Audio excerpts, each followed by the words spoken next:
కాకరకాయ ఫ్రై అండి. ఈజీగా ఇలా చేసుకోండి, చాలా బాగుంటుంది. ఒక కడాయి పెట్టేసి దాంట్లో కొంచెం ఆయిల్ వేసుకోవాలి. ఆయిల్ వేడైన తర్వాత ఒక పావు కాకరకాయ ముందుగానే కట్ చేసి ఉంచాను, అది చూపిస్తున్నాను. దీంట్లో వేసుకోవాలి. ఉల్లిపాయ అలాంటివి ఇప్పుడు వేయకూడదండి. డైరెక్ట్ కాకరకాయ ఆయిల్లో కొంచెం ఆయిల్ వేసి బాగా మగ్గించుకోవాలి కాకరకాయని. చాలా టేస్ట్గా చాలా బాగుంటుంది. చేదు అనేది ఉండదండి ఇది. ఇలా మూత పెట్టి మగ్గిస్తూ ఉండాలి, కలుపుతూ ఉండాలి. ఇలా బాగా మగ్గాలి కాకరకాయ.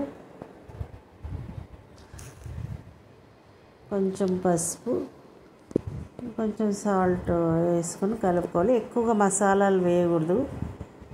ఒక 2 పచ్చిమిరపకాయలు, ఒక చిన్న ఉల్లిపాయ, కరివేపాకు వేసాను, ఇప్పుడు వేసాను.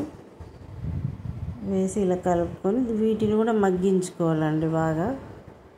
కొంచెం ఉల్లిపాయ వాటర్ అది పోయేంత వరకు మగ్గాలి అది. ఇలా ఇలా బాగా మగ్గిందండి కాకరకాయ. చాలా బాగుంటుంది టేస్ట్. చేదు అనేది అస్సలు ఉండదు. పిల్లలు కూడా ఇష్టంగా తింటారు, బాగుంటుంది ఇది. ఇలా రెడీ చేసుకోండి. ఎక్కువగా మసాలాలు అవి వేసి అది కాకుండా ఇలాంటి సింపుల్గా కాకరకాయ ఫ్రై రెడీ అయ్యింది. వీడియో కనుక నచ్చితే లైక్, షేర్, సబ్స్క్రైబ్ చేయండి. నమస్కారం. Thank you.